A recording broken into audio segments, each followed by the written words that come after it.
Un exercice d'entraînement extrêmement important et qui a lieu une fois par an. Soutenu par la direction des ressources humaines, un caisson a été mis en place pour permettre aux sapeurs-pompiers de Monaco de s'entraîner en cas d'incendie et surtout d'être irréprochables. Proche des conditions du réel, ce caisson est le seul en France et à l'étranger à pouvoir former de la sorte les sapeurs-pompiers.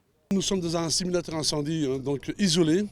C'est la petite particularité que l'on trouve aujourd'hui pour se rapprocher au plus près de la réalité. Sur présent, quand on fait un feu dans ce volume-là, on est à 95%, voire un peu plus, du foyer réel. Donc ce qui se passe vraiment chez les pompiers quand ils interviennent. Chaque année, des exercices différents et progressifs sont proposés aux sapeurs-pompiers de Monaco.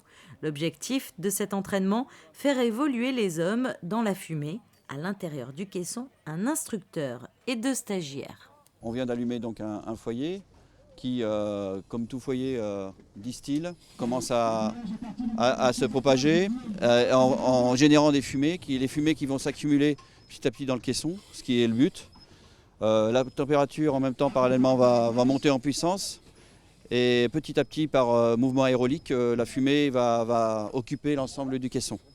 Donc, alors, ça prend combien de temps pour que le caisson entier soit en flammes? C'est très rapide, en une dizaine de minutes vous aurez l'ensemble du caisson. Vous avez pour l'instant un exutoire qui est ouvert, c'est une ouverture qui est ouverte qui permet de justement donner de la respiration, on va dire, à l'incendie. À un certain moment, quand on va le juger utile par rapport, on va donc fermer d'une part cette sortie des fumées pour les accumuler dans le caisson.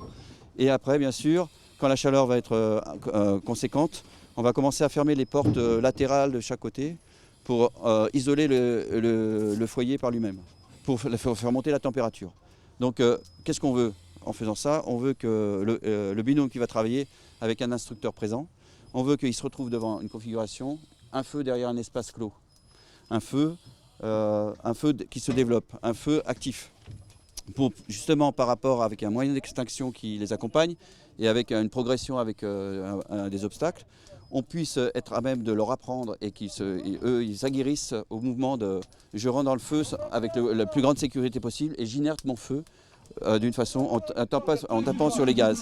Car comme on vous l'a dit tout à l'heure, c'est l'accumulation des fumées qui se chargent qui se chargent et à partir du moment où elles sont chargées, c'est des gaz qui peuvent s'enflammer, ce qu'on appelle les phénomènes thermiques, ce qui provoque une inflammation généralisée, le flash chauffeur, ou une explosion de fumée, le backdraft. Donc c'est les 2 phénomènes thermiques qu'on a à craindre, nous pompiers.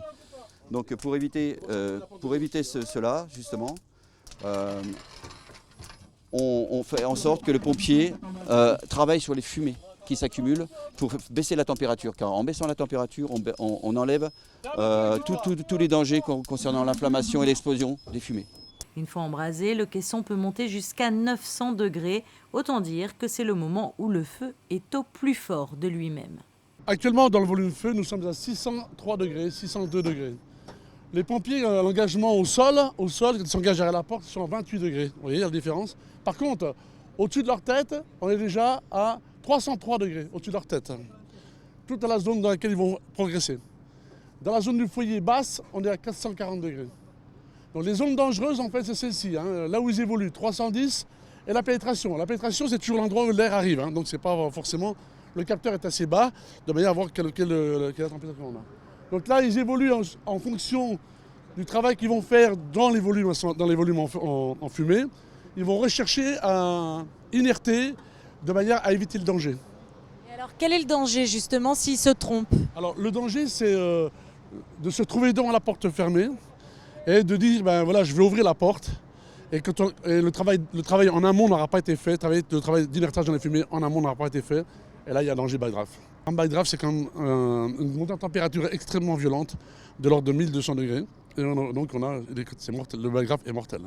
Il est donc essentiel d'entraîner les pompiers à ce genre d'exercice. Mais quelle est la bonne attitude à adopter en cas d'incendie? Il y a 2 cas de figure. Le premier cas de figure, le feu se trouve dans notre appartement. La première des choses à faire, effectivement, si le feu ne peut pas être maîtrisé rapidement, c'est d'enfermer le feu. C'est-à-dire que si, par exemple, le feu est démarré dans la cuisine, par un oubli d'un aliment qui était en train de cuire, la première des choses, c'est de fermer la porte de la cuisine, de sortir de l'appartement, de fermer sa porte d'appartement et d'appeler surtout les pompiers. Dans le deuxième cas de figure, c'est si le feu est à l'extérieur de l'appartement. Auquel cas, Le meilleur comportement, c'est de ne pas de sortir par la cage d'escalier qui sera de toute manière enfumée, mais de rester dans son appartement, de fermer sa porte. Une porte résiste suffisamment pour laisser le temps aux sapeurs-pompiers d'agir. Il faut se manifester au niveau de la fenêtre, la première fenêtre, pour dire aux sapeurs-pompiers que vous vous trouvez là, ils se chargeront de venir vous chercher. Est-ce qu'on peut mouiller sa porte? Alors effectivement, on peut aussi augmenter le temps de, je dirais, la durée de la porte avec une serpillière mouillée, calfeutrée pour essayer de diminuer l'interstice qui peut réexister entre le sol et le haut de la porte. Et en mouillant la porte, on peut encore augmenter ça. Une porte peut résister entre 25 et 30 minutes. Mais surtout, ne pas sortir de l'appartement, alors qu'on aurait tous tendance à sortir justement. Effectivement, si vous ouvrez votre porte d'appartement et que vous voyez qu'il y a de la fumée, ne vous engagez pas. De toute manière, vous n'avez aucune chance de pouvoir sortir, je dirais, sain et sauf. Durant 5 jours, ce sont 100 sapeurs-pompiers de Monaco qui ont été formés à cette simulation d'incendie dans des conditions proches du réel.